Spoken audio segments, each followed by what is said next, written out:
Ready with me while we talk about one of the most common mistakes I see as a narcissistic abuse recovery coach.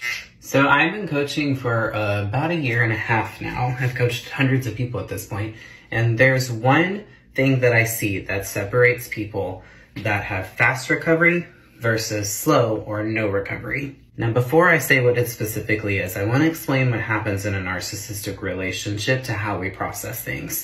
In a narcissistic relationship, we often get very emotionally driven, and oftentimes our logical thinking gets thrown out the door.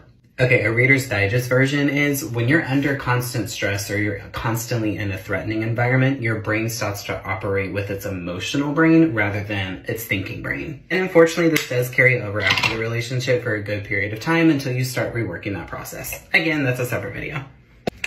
Okay, so what mistake do I see people making a lot? I see people wait to start making the changes when they feel like making the change, rather than making the change despite how they feel. I'm gonna just go ahead and be honest with you, you're never gonna feel like going no contact. You're never gonna really feel like developing new habits and routines. Let's be honest, our brain really does not like change, so it definitely does not like changing up habits. The problem is when we wait to feel like making the change, we are still operating out of our emotional brain. Sometimes we just have to do what we know is good for us, despite how we feel. This is why I also think it's really important to meet yourself where you're at. Don't set these like really huge expectations or goals for yourself. Oh, I cut myself. And don't expect yourself to be back to fully functioning and fully normal and everything that you were before in a very short amount of time. You're not there yet.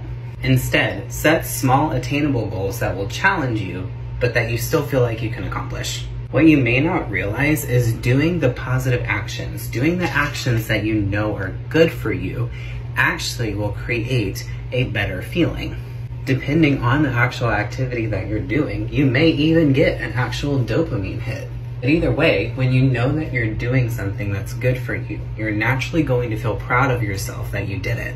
You're gonna have a sense of accomplishment. If we wait until we feel like doing something that's good for us, here's the problem with that. I'm just gonna use working out as an example.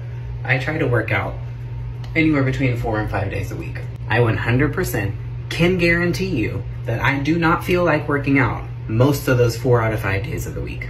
Especially if I'm working out in the morning, because good Lord, my bed is comfy. But if I gave into that feeling every single time that it came up, I'm gonna go right back to where I was when I was unhealthy and weighed dang near 300 pounds. Yeah, I used to be a big boy.